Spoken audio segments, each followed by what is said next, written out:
ঘুরেছে না স্যারে আমার কিবা করবো বাবা বানানো জানা সব জানো মই তোরা বানানো দিন পারিবি পারিম তো আচ্ছা দেই সকা সকা দে গম পায় দেখাত গম পায় এই ফেক্টরিটো অকমান বন্ধ ৰাখ হ্যাঁ বালতি বানানো বসুন বালতি বালতি অ হ্যাঁ দেখো বটাকালে বালতি উল্টি বালতি কিবা এবার আলাদা করবো না স্যারে পেন্সিল বন্ধ করছে এবার pencil pencil pencil pencil pencil বটাকালে পেন না সঞ্জা সুলসুল করে মুখ পেন্সিল বাহ কি করে ও বা বাক্য রচনা জানা সব জানো সন্ধি ভেঙি সন্ধি ভেঙি বাক্য রচনা জানা মন্ত্ৰীটো কচোন সন্ধি ভেঙি বাক্য ৰচনা মন্ত্ৰী কি কৰিছে মহাকে থাকে কিবা আহি গ'ল নে মাৰিছে মৰো মোক এটা মাৰি দিয়া ইয়াত মাৰো গনা মান কাৰ্যকৰে কি ৰাষ্ট্ৰকৰে ৰি মন্ত্ৰী তাৰপিছত ই মতা মানুহৰ মন তিৰতা মানুহৰ ওপৰত থাকে থাকে মন তিৰি কি কৰিব পাৰে বাবা কবিতা চবিতা কিবা জানা নেকি সত্যনো কি চাইছে এই ছোৱালীটো বাকি দিন কেনে স্কুলত দিল এই ছোৱালী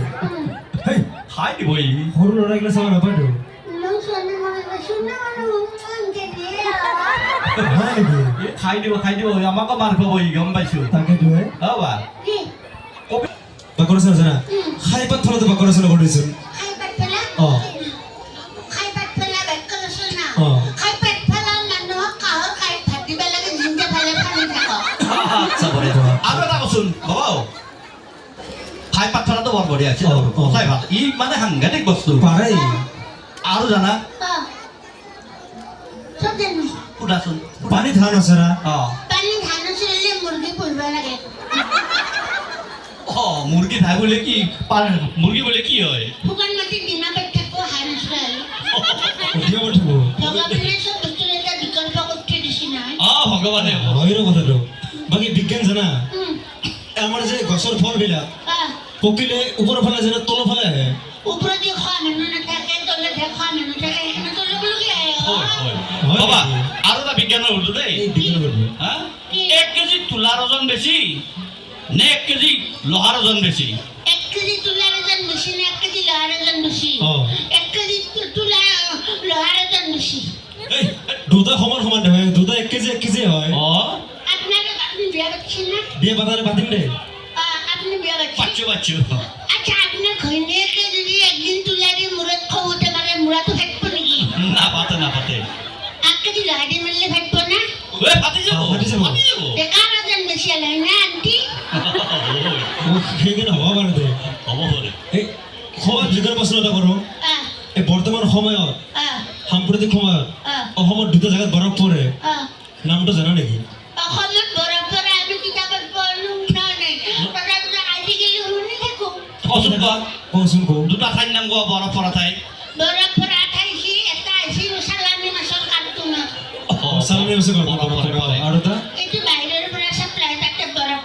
থাকে থাকে হয় আৰু ছেকেণ্ডটো হৈছে কি সন্ধ্যা হ'লে মদৰ গিলাচত বৰফ দি খায় মধুৰ গিলাচত বৰফ দি খায় হয় বাবু কি আমাক কিবা সুধি নেকি সুধি আচ্ছা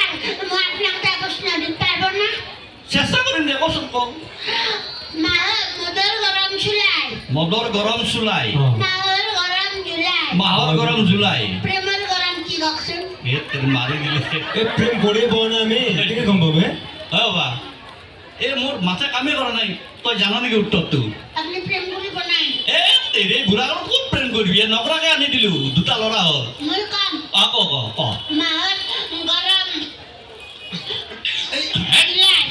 মদৰ গৰম চুলাই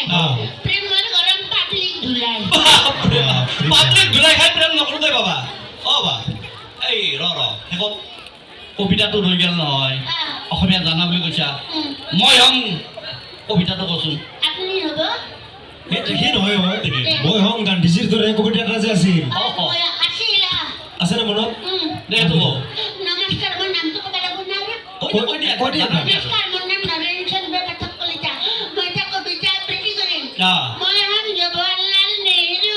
পৰাধীনতাৰ সাগৰ সাঁতুৰি এতিয়া ব্ৰহ্মপুত্ৰ নদীয়ে পাৰ হ'ব বয়স হ'ল তাৰপিছত মই গান্ধীজীৰ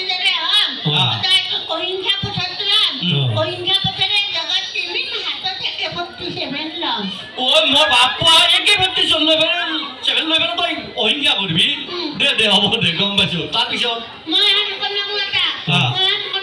অসমখনক আৰু কৰিম ভংলা ফুটা বা হ'ব দে নালগে অসমতে ফাটি ফুটি শেষ হৈছে আৰু ভংলা ফুটা কৰাৰ দৰকাৰ নাই নালগে নালগে এই অনুপ এটা ইংৰাজী চিংৰাজী কিবা জানা যদি উঠাই ইয়াক এই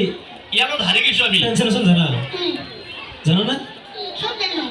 কি চব জানা ইংৰাজী ট্ৰেন্সলেশ্যনটো জানো ৰাৱণে কেইটা হৰণ কৰিছিল হৰণ্য পুৰণ এই দে ৰাৱণে কেইটা হৰণ কৰিছিল পুৰণটো নালাগে পুৰণ বহুত দীঘল হ'ব হৰণটো কৈ দিছোঁ কি হ'ব হৰণ যদি ক'ব লাগে translation Sita was divided by Ravan is, মজা দে বা সীতা ৱাইজ দিব ৰাৱণ তাৰমানে সীতা ৰাৱণক হৰণ কৰিছিল হৰণ কৰিছিল ৰাৱণে সীতা হৰণ কৰিছিল অ ডিভাইড কৰা সীতা মানে was হৰণ কৰা divided by ৰাৱণ বঢ়িয়া ঠিকে আছে বঢ়িয়া বাৰু এই ঘৰত যাবি ঘৰত কোন কোন আছে মোৰ মাজনী বা আৰু পাপৰি বা আছে দুজনী বা আছে দুজনী বা আছে কি কৰি আছে ইয়াতে মাজনী বাই কি কৰে হবা পঢ়ি আছে আৰু প্ৰেম লাইন মাৰি আছে লাইন মাৰিছে কাৰ লগত লাইন মাৰে আমাৰ কমিটিৰ কথা দিছে মোক ভিডিঅ' বুলি মাতা দিছে হা কমিটিৰ ভিন্ন বুলি মাতা তই আৰু ৰাইজক ক'ব দিছি আমাৰ ঘৰত গেলে মোক